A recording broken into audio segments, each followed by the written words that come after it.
주님은 나의 사랑, 주님은 나의 사랑, 내 삶의 이유 되시며 어둠 속에 내 소망, 내 노래 되시네.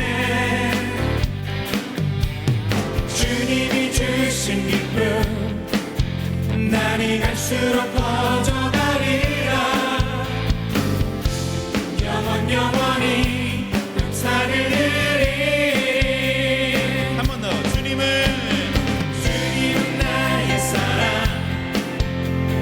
내 삶의 이유 되시며 어둠 속에 내 소망, 내 노래 되시네.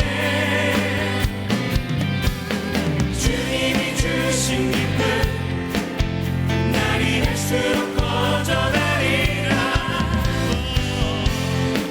영원히 감사를 드리리.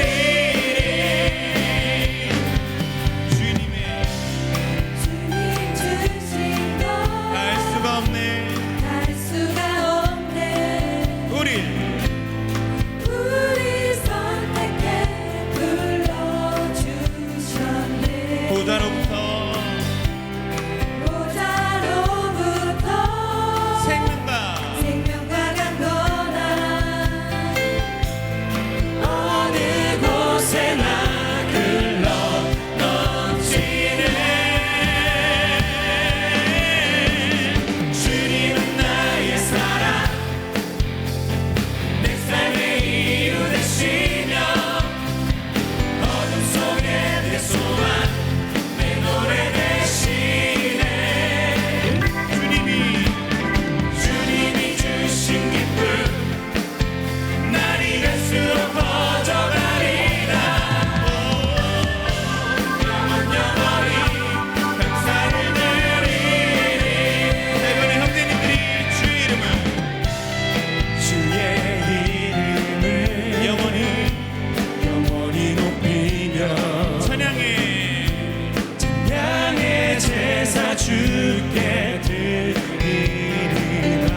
주 계신 곳에 주 계신 곳에 나 살기 원하니 주님 남도록 날 지키소서. 주님은 나의 사랑, 내 삶의 이유 되십니다. 내 삶의 이유 되시며 어둠 속에 내 소망, 내 노래 되시네. 주님이 주신 기쁨 날이 갈수록 퍼져가리라.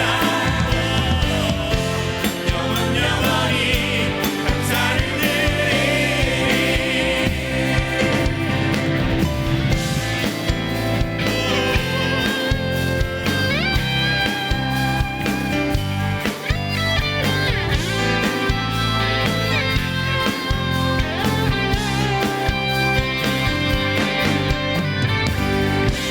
할렐루야. 내 사랑이 되어주신 하나님 앞에 감사의 박수로 함께 영광을 드리겠습니다. 아멘.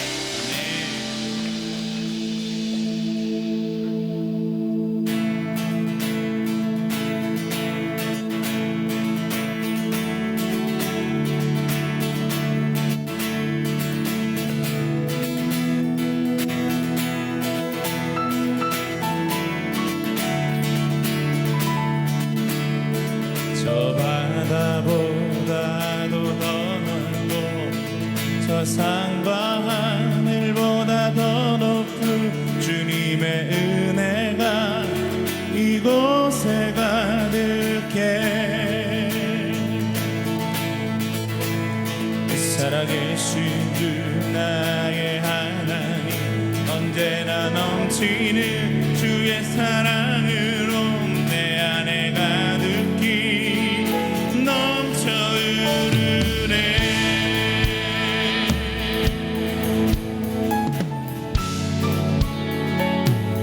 다 함께 저 바다보다도 더 넓고 저 산과 하늘보다 더 높은 주님의 은혜가 이곳에 가득해.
평화가 넘치네.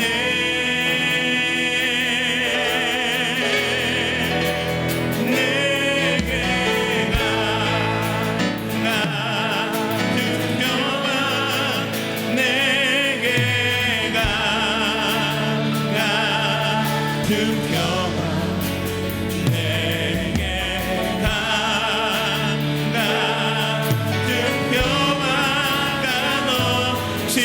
함께 오른손을 높이 들고 내게 바같은 평화, 내게 바같은 평화, 내게 바같은 평화, 내게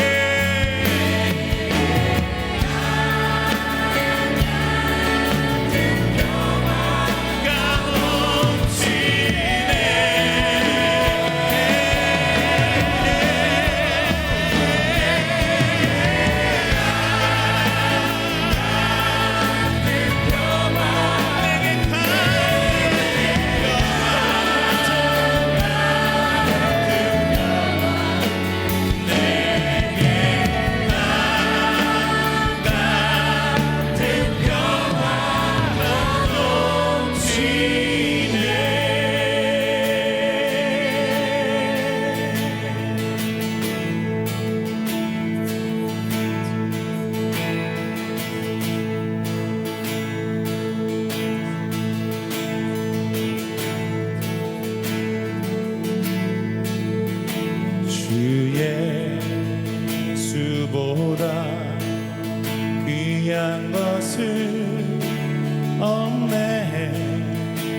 주 예수보다 더 값진 것은 없네. 날 위해 죽으신 주 바꿀 수 없네. 세상 자랑 즐거움 이길 수 없네.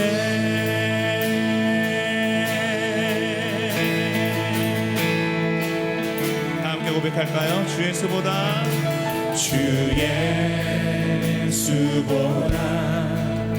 귀한 것은 없네. 주 예수보다 더 값진 것은 없네. 날 위해 죽으신 주, 날 위해 죽으신 주 바꿀 수 없네. 세상 자랑 즐거움 이길 수 없네.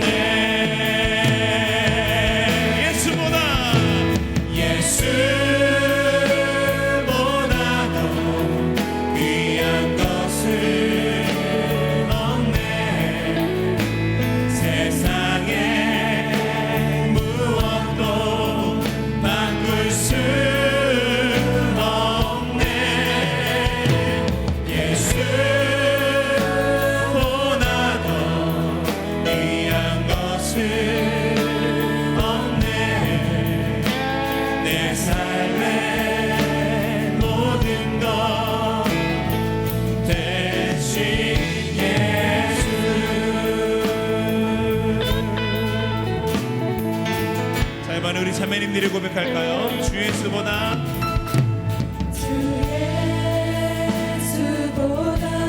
귀한 것은 없습니다.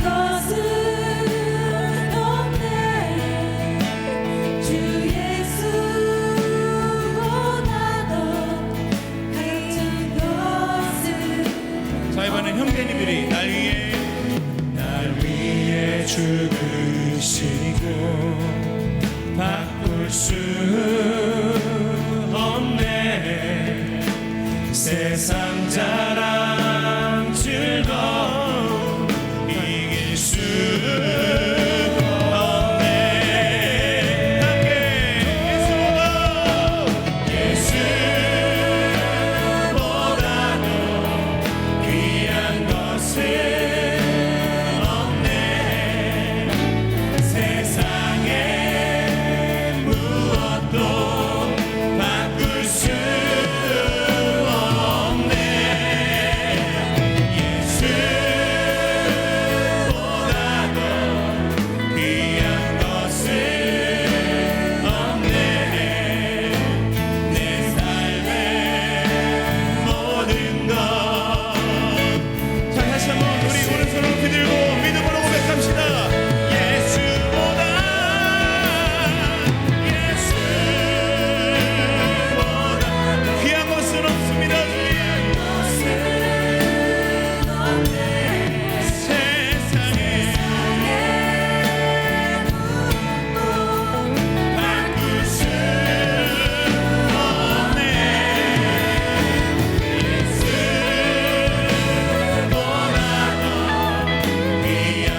곳은 없네.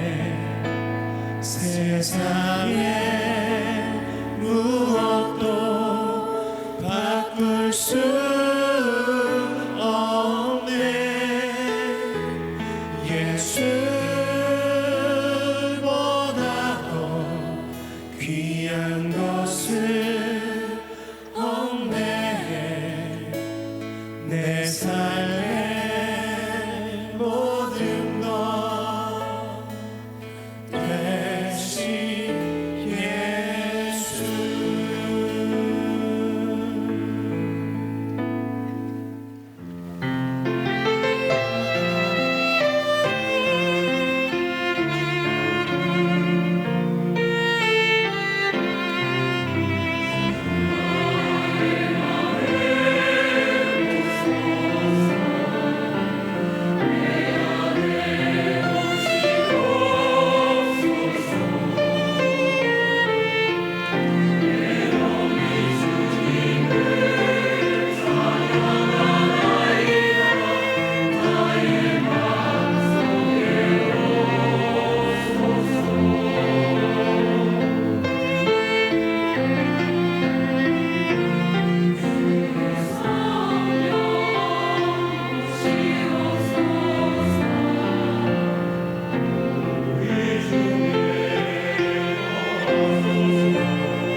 오늘의 말씀은 사무엘하 21장 1절 말씀입니다. 다윗의 시대에 해를 거듭하여 3년 기근이 있으므로 다윗이 여호와 앞에 간구하매 여호와께서 이르시되 이는 사울과 피를 흘린 그의 집으로 말미암음이니 그가 기브온 사람을 죽였음이니라 하시니라. 아멘. 세상에 많은 의학 용어 가운데 한국말로 된 의학 용어가 하나 있습니다. 외국 사람들도 이 질병을 의학 용어로 설명할 땐 한국말로 합니다. 그것은 바로 화병입니다. 얼마나 이 병이 현대인들에게 많은지, 화병, 이거 한국 사람들이 주장하는 건데 이게 의학 용어로 정식 등록이 돼서 이 병명을 한국말로 그대로 사용을 합니다. 마음속에 우리 한국 사람들 표현에 의하면 불이 있는 거예요. 뜨거움이 있는데 이게 해결되지 않는 거예요. 분노가 있고 이 안에 고통이 있는데 이것이 전혀 해결되지 않고 쌓여 있어서 생기는 질병, 심리적인 위축 이런 것들을 우리가 화병이라고 합니다. 근데 우리나라 사람들은 좀 더 자극적으로 얘기하죠. 그냥 화병이라고 안 합니다. 우라병이라고 얘기를 합니다. 우리 민족을 한해 민족이라고 하는데 그만큼 우리는 억압당하고 어려운 일 또 억울한 일을 많이 당했는데 문제는 이걸 풀지를 못하는 거예요. 그냥 쌓아만 놓고 해결이 안 되니까 민족적으로도 오래 가지고 있는 정서가 이 한들이 서려 있어서 누가 건들기만 하면 폭발할 것 같고 누가 정말 기회만 주면 자기의 이 분노를 표출하는 민족, 그것이 우리 한민족이라는 얘기예요. 근데 오늘 성경에 보니까 우리와 비슷한 한을 가진 민족이 하나 있었어요. 그게 바로 기브온 족속입니다. 이 기브온 족속은 이방 민족인데 이스라엘과 아주 깊은 연관이 있는 족속입니다. 여호수아가 이스라엘 백성들을 약속의 땅으로 데리고 들어가죠. 가나안 땅을 차지하고 나서 그 가나안 땅에 원래 살고 있던 이방 원주민들을 다 내쫓고 거기 이스라엘이 정착을 합니다. 그래서 다 이방 민족을 내쫓는데 유일하게 내쫓지 않고 그냥 살게 하는 민족이 하나 있었어요. 그게 바로 기브온 민족이었어요. 이 기브온 사람들은 왜 그랬는지 이제 그런 얘기는 제가 나중에 시간 되면 들려드리고, 이 기브온 족속들은 처음엔 여호수아를 속입니다. 그랬다가 그게 발각이 됐지만 우리는 대항할 마음이 없다라는 것 때문에 여호수아가 그들을 긍휼히 여기고 너희는 이곳에 살게 해주겠다, 쫓아내지 않겠다, 그리고 너희를 우리가 지켜주겠다라고 약속을 합니다. 그리고 그 약속을 하나님 앞에서 맹세하게 되지요. 그래서 기브온 족속은 500년 동안 이스라엘 사람들하고 함께 잘 삽니다. 그런데 500년 동안 이어오던 약속이 깨지게 되는데, 그것은 이스라엘의 초대 왕이었던 사울이 왕이 되자마자 우리가 살아야 하는 이 땅에 이방 민족이 살고 있는 것을 용납할 수 없다. 그러니까 이 사울은 극우 민족주의자죠. 아주 지나치게 자기 민족을 너무 챙기다 보니까 다른 사람들에 대해서 무례할 정도로 행동하는 거. 이게 이제 우리가 가지고 있는 지역주의의 문제라든지 민족주의의 단점이에요. 너무 우리만 생각하면 남을 배타하게 되고 남을 업신여기는 거. 대표적인 사람이 사울 같은 사람이죠. 너무 이스라엘을 챙기다 보니까 이 기브온 민족을 업신여기게 되고 그들을 핍박하다가 결국은 많은 사람들을 죽이게 됩니다. 아무런 힘도 없는 기브온 족속은 새로운 정권, 새로운 권력이 자기들을 핍박하고 자기들의 목숨을 뺏어가는데 그냥 소가리만 할 수밖에 없는 거예요. 저항할 힘이 없어요. 그렇다고 어디 호소할 것도 없어요. 정말 너무 억울하고 너무 힘든데 해결할 방법이 도무지 없으니까 그 고통과 한을 마음에 품고 그냥 살아가는 거예요. 그런데 사람들은 어떤 사건이 일어나면 아무리 억울했어도 그때는 막 여러 가지 일어났을지라도 시간이 지나면 그 사건을 잊게 되는 게 사람이에요.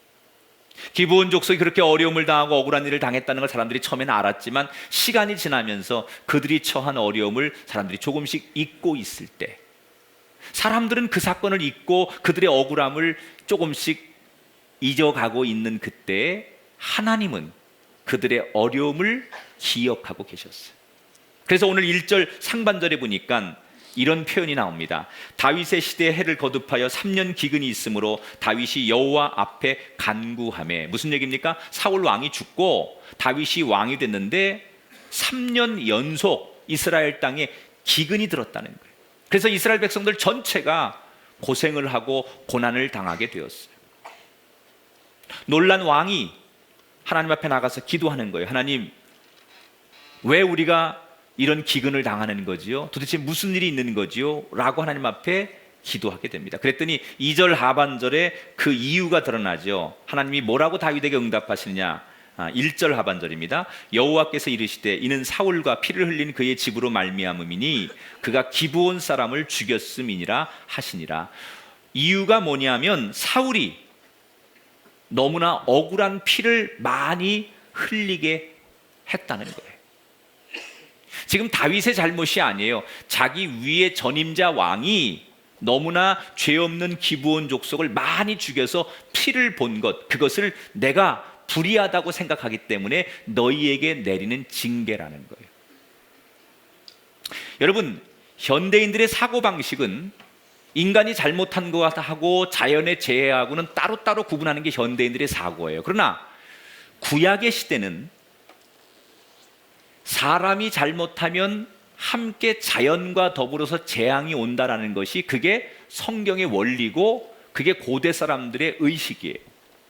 예를 들면 구약 성경에 아담과 하와가 죄를 짓자 죄를 지은 인간에게만 징계가 내려지는 것이 아니라 아담과 하와 말고 그 당시에 자연에게도 징계가 돌아가지요. 그래서 가시덤불을 엉겅퀴를 내며 땀 흘리게 만드는 수고가 땅에 있게 되리라. 아담과 하와가 죄를 지었는데 그것이 아담과 하와에게만 징계를 내리는 게 아니라 땅도 함께 저주를 받는다는 거예요. 그러니까 지금 이 사무엘하 21장의 말씀은 이스라엘의 기근이 닥친 것이 우연의 현상이 아니라 사회의 악과 관계가 있다라고 말씀하는 거예요. 우리는 신앙은 신앙이고 세상 돌아가는 원리는 그건 세상 돌아가는 원리대로 소위 이성과 과학의 시대 그런 것들로 세상은 돌아가는 거다라고 생각합니다. 그러나 여러분 한번 잘 생각해 보십시오. 아무리 이 과학의 시대를 살아가는 우리들이 자연과 인간을 떼놓고 생각하려고 해도 거긴 모순이 있습니다. 우리가 만나는 많은 자연의 재난들은 다 인간이 만들어내는 거예요. 요즘 우리가 아주 어려움을 겪는 황사 현상. 여러분 이 황사 현상은 이거 굉장히 지금 사실 심각한, 공기가 오염되면 할 말이 없는 거예요. 우리가 숨을 안 쉴 수 없는데 아무리 좋은 보약 먹고 좋은 환경에 살아도 우리가 호흡하는 공기 자체가 오염이 돼서 그 공기를 마실 때마다 우리 몸에 완전히 그 균을 갖다가 우리가 들여 마시고 그런다면 방법이 없는 거예요. 이건 인간이 지구가 멸망하는 가장 큰 지름길이에요. 그런데 황사 현상이 결국은 이 중금속 오염된 공기를 마시는 거 아닙니까? 이게 자연현상은 자연현상인데 저 중국 몽골 내륙에서부터 바람이 불어와서 이쪽으로 한반도 쪽으로 불어오는 황사현상을 매년 겪는데 이게 자연현상은 자연현상이지만 이 자연현상 속에 담겨있는 뜻이 뭐냐는 거예요. 인간의 탐욕이라는 거죠. 인간이 자연을 지키지 못하고 자연을 훼손하고 인간이 만들어낸 돈만 벌려고 하는 인간의 욕심 때문에 자연현상이 나타나는 거예요. 지나친 도시를 개발하고 건물을 높이 짓고 자기 땅을 확보하려고 하는 인간의 욕심 때문에 산사태가 일어나고, 여러분 대한민국 서울 한복판에 싱크홀이 왜 일어납니까? 지금 이게 21세기 최과학의 시대를 살아가는 대한민국 서울 한복판에서 땅이 꺼지고 갑자기 건물이 무너지는 이런 자연현상, 이게 인간과 뗄 수 없는 자연의 현상이지만 그 자연의 현상 속에 인간이 갖는 욕심과 인간의 부패함이 연결돼 있다는 거예요. 그러니까 우리는 무슨 과학자들이나 세상의 어떤 학자들처럼 자연현상을 자연현상으로만 보는 것이 아니라 그 자연현상에 일어나는 사건 속에 담겨있는 뜻, 이것을 발견하는 게 신앙인이에요. 따라합시다. 사건보다 해석이 중요하다. 이게 그리스도인의 지혜의 눈이에요. 자, 기근이 생기니까 다윗은 그냥 뭐 하늘이 비가 오지 않으니까 땅이 가물러서 농사가 안 되나 보다, 이렇게 보통 사람들은 생각하는데 다윗은 그렇지 않았어요. 기근이 생기니까 하나님 앞에 나가서 기도했어요. 무슨 얘기냐? 이 속에 담겨 있는 뜻을 정확히 알고 싶었던 거예요. 기도해 보니까 아하, 그냥 자연의 기근이 아니라 이 속에는 하나님의 분노가 있다는 것을 읽게 돼요. 왜 이런 일이 있느냐? 왜 이 땅에 이런 기근이 임하느냐? 하나님이 이 사회 안에 있는 여러 공동체의 죄악에 대해서 싫어한다는 것을 다윗이 알게 되는 거예요. 특별히 하나님 마음에 같은 땅에 살고 있는 기브온 족속이 억울하고 분노하고 슬퍼하는 것을 하나님이 기억하고 있었다는 거예요. 비록 이방 민족이지만 그들도 하나님 앞에 사랑받아야 될 사람들인데 그들이 억울하고 분노하고 슬픈 일을 당하는 것을 사람들은 다 잊고 있었지만 하나님은 기억하고 있었다는 거예요. 여러분, 하나님은 오늘도 이 땅에 고통에 허덕이는 사람의 이야기에 귀를 기울이시는 분입니다. 여러분의 분노, 여러분의 슬픔, 여러분의 절망을 사람들은 시간이 지나면서 잊고 여러분의 말을 귀 기울이지 않을 수 있지만 하나님은 여러분의 그 분노와 슬픔에 오늘도 귀 기울이시는 아버지 되심을 믿으시기 바랍니다. 다윗이라고 하는 사람이 얼마나 여러분 귀한 사람입니까? 다윗이 만약에 그런 신앙적인 사람이 아니고 지혜로운 사람이 아니었다면 그 땅에 왜 그런 기근이 일어나는지에 대한 속뜻을 풀지 못했기 때문에 이스라엘은 기근은 기근대로 당하고 하나님의 징계를 계속 피하지 못하는 우를 범하게 됐을 거예요. 그래서 지도자 한 사람이라는 게 참 중요한 거예요. 영국은 사실 조그만 섬나라죠. 영국 인구가 우리보다 훨씬 많은 게 아닙니다. 그런데 영국이 여러분 자랑스러운 역사를 가지고 있죠. 해가 지지 않는 나라. 영국은 원래는 아주 가난한 나라였습니다. 기근에 늘 허덕이고 또 영국보다 잘 사는 스페인이라든지 유럽의 대형 제국들이 있어서 영국은 항상 그들의 지배를 받거나 견제를 받아야만 했던 나라예요. 그런데 영국이 대형 제국이 될 수 있었던 것은 훌륭한 지도자가 역사 속에 등장하죠. 그게 바로 엘리자베스 여왕이에요. 이 엘리자베스 여왕이 얼마나 대단한 사람이냐? 당시에 그 스페인의 왕이 펠리페 2세였습니다. 엄청난 힘을 가지고 있는 강대국 스페인이 이 펠리페 2세가 엘리자베스에게 청혼을 합니다. 나랑 결혼하자. 영국을 달란 얘기거든요. 엘리자베스가 거절합니다. 세계 최고의 힘을 가진 왕이 자기한테 결혼을 청혼하는데 거절합니다. 왜 거절하는 줄 아십니까? 내가 한 남자의 아내로 사는 것보다 이 영국의 여왕으로 사는 것이 더 좋다. 다시 말하면 권력에 대한 집착이 강했던 여자예요. 보통 여자들 같으면 사랑을 따라가잖아요. 여자들이 다 고개를 가르쳐 오시네요. 절대 그런 것만은 아니라고 그러시는 분이 많은데요. 엘리자베스는 사랑을 턱하지 않아요. 내게 준 이 권력의 자리를 지키겠다는 거예요. 그래서 청혼을 거절합니다. 엘리자베스 일화 가운데 이런 얘기가 있어요. 해적을 불러다가 영국의 기사로 임명해요. 그 당시 스페인이 가장 강대국이었는데 아메리카 땅에서 금과 은 이런 여러 가지 귀한 것들을 실어가지고 배에다 옮기는 일을 스페인이 무역을 하는데 해적선들이 나타나가지고 그 배들을 침략해가지고 약탈을 해가는 거예요. 그래서 스페인이 골치가 아픈 거예요. 근데 그 당시 해적 가운데 제일 유명한 해적이 드레이크라고 하는 해적입니다. 얼마나 신출귀몰한지 무적 함대 스페인의 해군이 이 드레이크가 나타나면 쩔쩔매고 도무지 잡지를 못하는 거예요. 그러니까 스페인의 펠리페 2세가 이 현실을 견딜 수 없어서 영국 엘리자베스 여왕에게 뭐라고 명령을 하느냐? 스페인의 이름으로 명령하노니 그 트레이크 해적을 잡아서 다 죽여라. 그렇지 않으면 영국에게 책임을 물을 것이다. 이렇게 엄포를 놓습니다. 엘리자베스 여왕이 어떻게 하느냐? 이 트레이크 해적을 오라고 해요. 그래가지고 그들에게 죽이는 게 아니라 기사자기를 줘요. 그리고 자기의 더 큰 배를 빌려줍니다. 그 힘을 받아가지고 트레이크 해적은 더 많은 영향력과 힘을 갖게 돼요. 나중에 영국이 결국은 스페인을 이기고 유럽을 정복하고 전 세계를 정복할 때 스페인과 전쟁에서 스페인의 해군을 넘어뜨리는데 이 트레이크 해적이 결정적인 역할을 하죠. 그러니까 이 엘리자베스 여왕이 역사적으로 보면 굉장한 사람이라는 거죠. 이 사람이 있었기 때문에 지금의 영국 대영 제국을 만들 수 있었다는 거예요. 한 명의 지도자가 그만큼 중요합니다. 여러분, 한 사람의 지도자가 잘못 세워지면 국민들이 낸 수십조의 돈을 허공에 날릴 수도 있고, 한 사람의 지도자 하나의 잘못된 이념 때문에 국민들은 뭣도 모르고 이념적으로 갈라져서 죽도록 싸우기만 하는 거예요.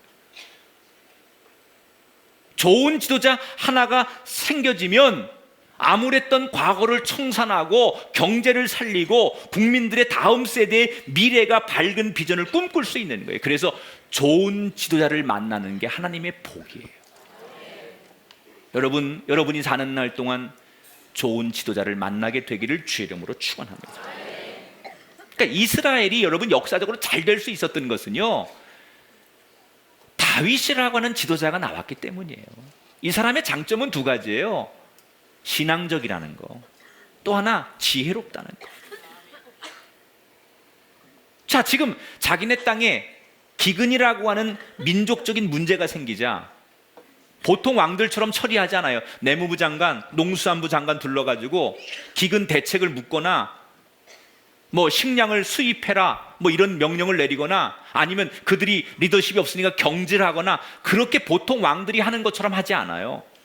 제일 먼저 뭐 해요? 오늘 1절에 보니까 다윗이 제일 먼저 한 일은 여호와께 나가서 간구했다 그랬어요.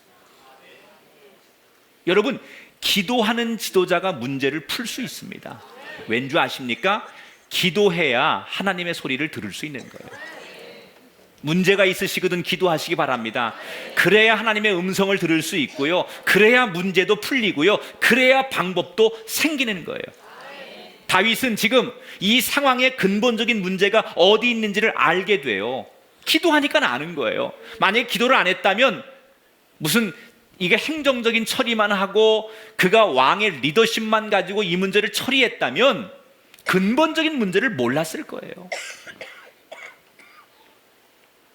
이 기근의 근본적인 문제는 하나님이 불의한 일을 용납하지 않는다는 거예요. 자기의 전임자 사울 왕 때 그가 권력을 남용해서 함부로 남의 생명들을 빼앗고 억울한 사건이 있었는데 그 문제를 풀라는 거예요. 그래서 다윗이 본질을 알고 어떻게 해요? 지금 한으로 살아가는 기브온 민족의 대표들을 불러요. 그리고 곧바로 핵심적인 문제로 접근하는 거예요. 오늘 본문 3절을 볼게요. 다윗이 그들에게 묻되 내가 너희를 위하여 어떻게 하랴? 내가 어떻게 속죄하여야 너희가 여호와의 기업을 위하여 복을 빌겠느냐 하니. 그들을 만나자마자 다윗이 자, 무슨 일이 있었는지 한번 들어보자, 너희가 무슨 잘못을 했길래 그런 어려움을 당했냐, 이렇게 묻는 게 아니에요. 뭐라고요? 제일 먼저 우리가 잘못했다는 거예요. 왕이 이방 민족을 만나서 피해자들을 만나서 제일 먼저 한 일은 우리가 잘못했다는 거예요. 진심으로 진정성을 가지고 잘못을 고백해요. 왜 이런 일이 있었느냐, 뭐가 과정상 있었느냐, 뭐 이런 반론을 제시하지 않아요. 그냥 그들을 만나서 우리가 잘못했다, 어떻게 해야만 너희들의 그 마음의 한이 풀리겠느냐, 이렇게 물어봐요. 이게 진정성 아니에요? 그랬더니 이 기브온 사람들이 뭐라고 얘기해요? 중요한 얘기합니다. 4절에 보니까 기브온 사람이 그에게 대답하되 사울과 그의 집과 우리 사이의 문제는 은과 금에 있지 아니하오며. 이 문제는 돈으로 해결할 문제가 아니라는 거예요. 우리가 지금 왕이 우리에게 보상금을 준다고 해서 이 마음이 편해질 리가 없다는 거예요. 우리의 마음, 이 분노와 한을 근본적으로 위로해달라는 것. 여러분, 우리가 세상의 문제를 해결하는 방법 가운데 여러 가지가 있습니다. 그런데 가장 쉬운 방법이 돈으로 해결하는 거예요.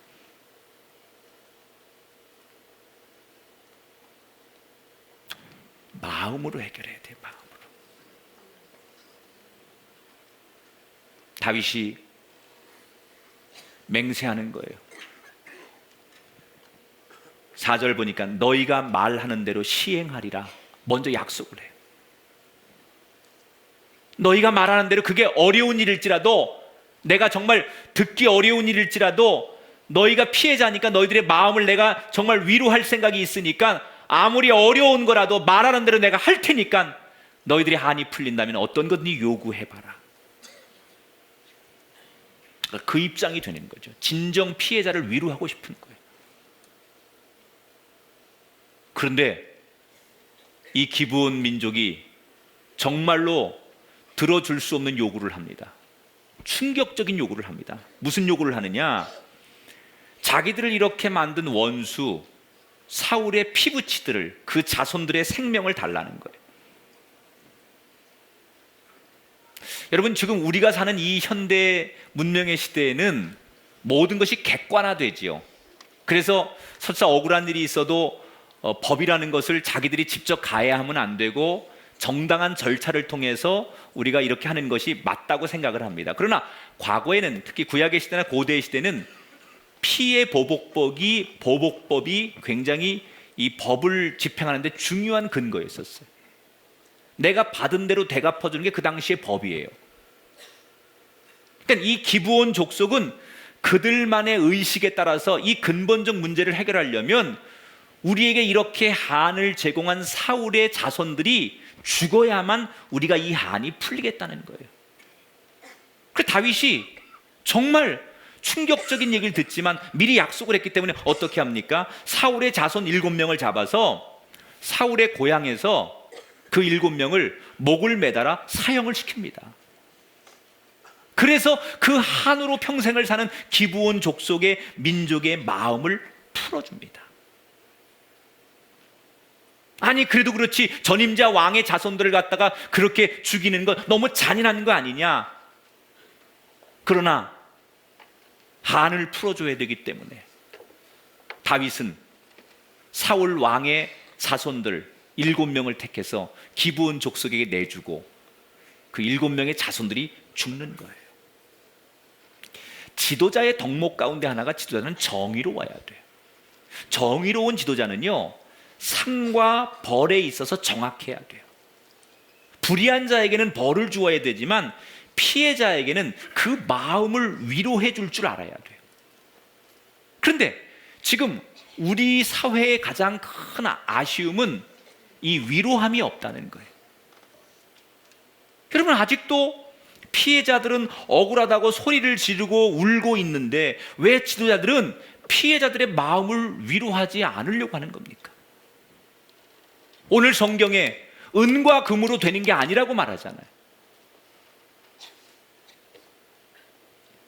돈을 주고 보상금을 주는 거 가지고 위로가 된다고 정말 믿는 걸까? 아파하는 사람들의 마음, 그 억울함을 들어주고 어떻게 하면 그 마음으로 해결해 주려고 하는 그런 노력들, 그런 지혜가 우리 사회에 있어야 되지 않겠느냐? 어려운 겁니다. 참 힘든 거예요. 전 성경을 보면서 참 어려운 거구나. 왜 제가 어렵다고 생각이 드냐면요, 다윗이 기브온 족속의 한을 풀어주기 위해서 7명의 사울 자손을 죽였잖아요. 근데 그러고 나니까 이번에는 새로운 한이 생겼어요. 또 이쪽의 한을 풀어주니까 이쪽에서 한이 생겼어요. 그게 뭐냐? 오늘 성경에 리스바라고 하는 여인의 한이에요. 7명의 사울 자손이 죽었는데 그 중에 리스바라고 하는 여인의 아들이 2명이 포함됩니다. 이 리스바는 어떤 여자냐면 사울 왕이 살아있을 때 첩이었어요. 나머지 5명은 사울 왕의 딸의 아들들이, 그러니까 사울 왕의 손자들이죠. 그리고 2명은 리스바라고 하는 여인의 아들들이 그 7명에 포함돼서 결국 기브온 족속 그 성벽에 걸려가지고 시체들이 쫙 걸리게 돼요.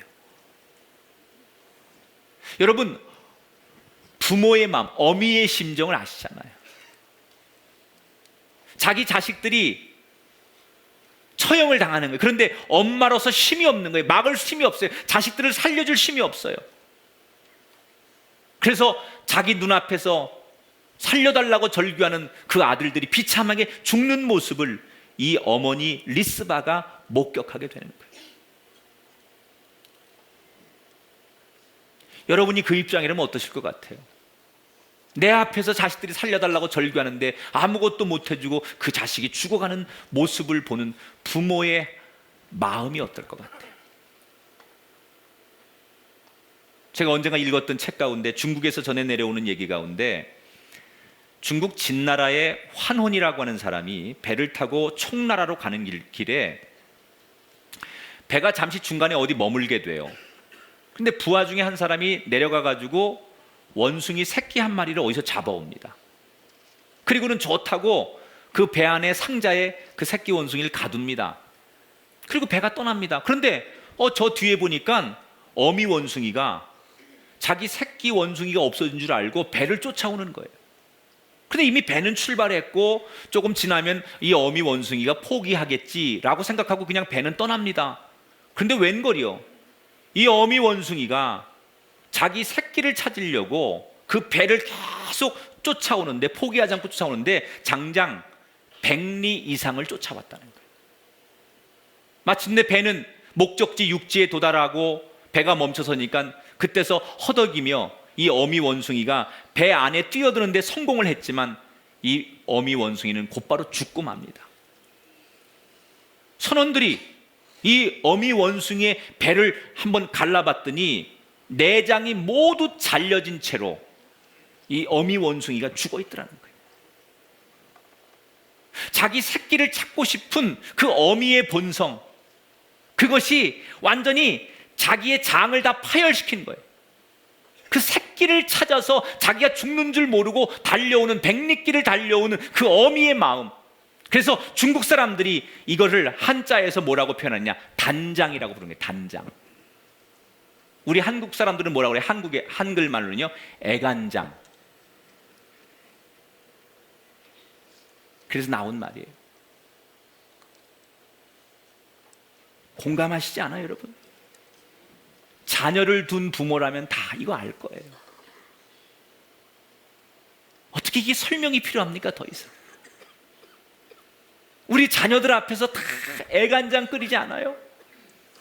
절절한 그런 마음들이 모든 대한민국 부모들의 마음 아닙니까? 지금 성경의 어머니 리스바의 마음이 바로 그런 애간장의 마음이에요. 그래서 10절에 보니까 그녀는 이렇게 행동합니다. 아야의 딸 리스바가 굵은 배를 가져다가 자기를 위하여 바위 위에 펴고 곡식 빼기 시작할 때부터 하늘에서 비가 시체에 쏟아지기까지 그 시체에 낮에는 공중의 새가 앉지 못하게 하고 밤에는 들짐승이 범하지 못하게 한지라. 이 어머니 리스바가 자식들이 죽는 것을 막을 힘은 없었어요. 무력하게 죽는 모습을 봐야만 했어요. 그런데 성벽에 걸려있는 그 자식들의 시신을 떠날 수가 없는 거예요. 장사라도 지내야 되는데 그 기브온 족속을 위해서 죽은 시체를 갖다가 계속 전시해 놓는데 장사도 못 지내는 거예요. 장례도 못 지내니까 이 어머니가 떠날 수가 없는 거예요. 그래서 아예 돗자리를 깔아놓고서 오늘 성경에 곡식 빼기 시작할 때부터 하늘에서 비가 시체에 쏟아질 때까지 이 기간이 6개월이에요. 6개월.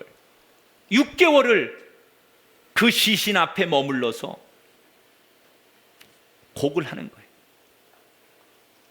왜? 시체가 썩으니까 낮에는 새들이 와서 시체를 파먹을 수 있고 밤에는 들짐승들이 와서 시체를 해할 수 있으니까 그 죽은 시체라도 지키고 싶어서 6개월 동안을 그 어머니 리스바가 그 시신 앞에서 애통을 하는 거예요. 비록 부모들 때의 잘못이지만 그 결과로 자녀들 시대에 쓴 열매를 먹게 된 이 고통을 보면서 어머니 리스바는 처절한 애통함. 그래서 어미로서 자식을 지켜주지 못하고 장례를 제대로 치러주지 못하는 어미의 한이 생기기 시작하는 거예요. 기브온족 속의 한을 풀었더니 또 다른 한 여인의 한이 생겼어요.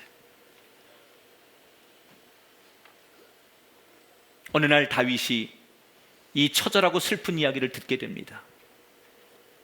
그리고 다윗이 그 여인의 한, 지나간 이 악순환의 고리를 끊기 위해서 다윗이 결단하고 명령 하나를 내리죠. 그게 12절에 나와요.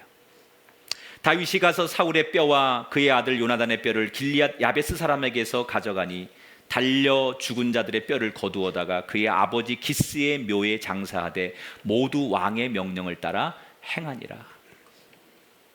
그 리스바라고 하는 여인의 한을 풀어주기 위해서 그 자녀들의 시신을 다 내리게 해요.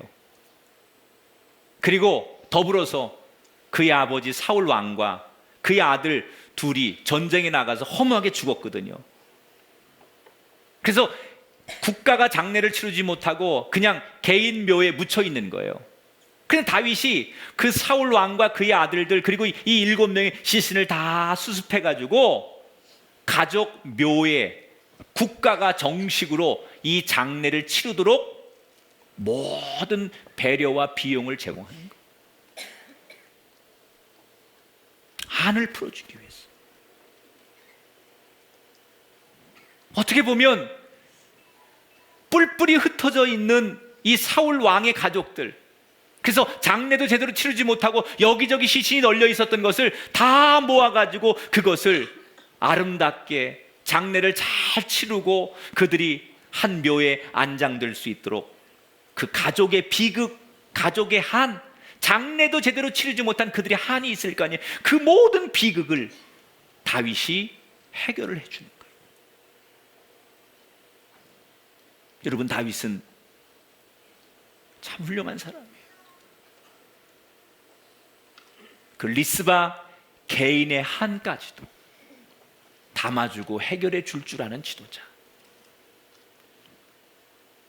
우리가 살아가면서 한을 품으면 안 돼요. 근데 성경이 이 한을 막는 방법을 2가지를 제시했어요. 첫째는 분을 내 마음에 쌓이게 하지 말아라. 절대로 이 마음에 분을 가지고 있으면 안 돼요. 그래서 성경에는 분을 내지 말아라 그랬어요. 그냥 화가 날 수 있죠, 사람이. 그러나 그걸 빨리 버려야 돼요. 계속 가지고 있으면 안 돼요. 잠자리에 들기 전에 버리고 주무셔야 돼요. 새로운 내일이 오기 전에 그 분을 버려야 돼요. 그게 성경의 가르침이에요. 그걸 두면 한이 되는 거예요.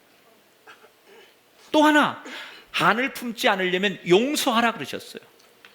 예수님이 뭐라고 가르쳤어요? 예배하기 전에 형제와 다툰 게 있다면 가서 풀고 와서 예배해라. 형제와 화해하지 않는 사람이 하나님과 화해할 수 없다는 거예요. 형제와 화목하지 않으면서 하나님과 화목할 수는 없다는 거예요. 형제들에게 내가 세상에서 선을 행하지 못하면서 하나님 앞에서 선하다고 말할 수 없다는 거예요.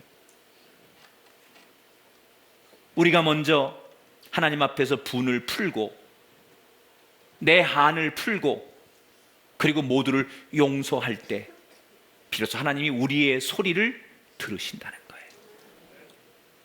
자, 여러분 보세요. 다윗이 기브온 족속의 한도 풀어줬어요.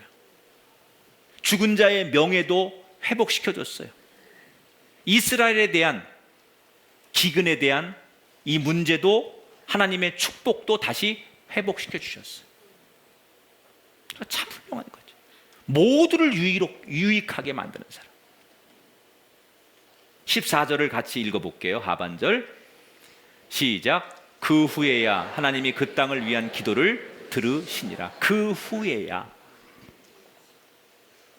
한을 품지 않고 용서하고 모든 문제를 해결하고 난 후에야 하나님이 그의 기도를 들으시니라.